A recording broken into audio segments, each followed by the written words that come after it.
Kolhapur circuit बेंचबाबत मुख्य न्यायमूर्तींची बोलावली शुक्रवारी बैठक.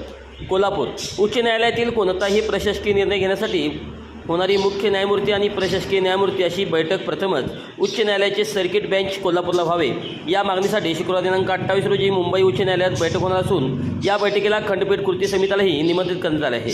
त्यामुळे सर्किट बेंचबाबत सकारात्मक निर्णयाच्या आशा निर्माण झाल्याचे खंडपीठ कृती समितीचे निमंत्रक तथा जिल्हा बार असोसिएशनचे अध्यक्ष ॲडव्होकेट सर्जेराव खोत यांनी पत्रकार परिषदेत सांगितले.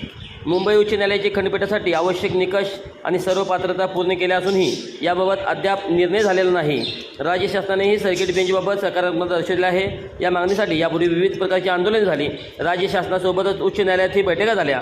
दरम्यान खंडपीठ कृती समितीने 18 फेब्रुवारी रोजी खंडपीठाच्या मागणीसाठी महारॅली काढून उच्च न्यायालय व राज्य शासनाचे याकडे पुन्हा लक्ष वेधले.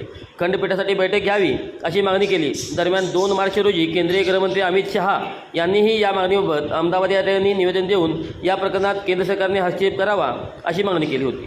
महाड येथील कार्यक्रमात सर्वोच्च न्यायालयाचे न्यायमूर्ती भूषण गवई यांनी उच्च न्यायालयाचे मुख्य न्यायमूर्ती आराध्य मुख्यमंत्री फडणवीस एकाच व्यासपीठावर उपस्थित असल्याने औचित्य साधत कोल्हापूरला सर्किट बेंच स्थापन करण्याबाबतची मागणी अत्यंत रास्त आहे, त्यावर लवकरात लवकर निर्णय घ्यावा अशी विनंती त्यांनी केली होती.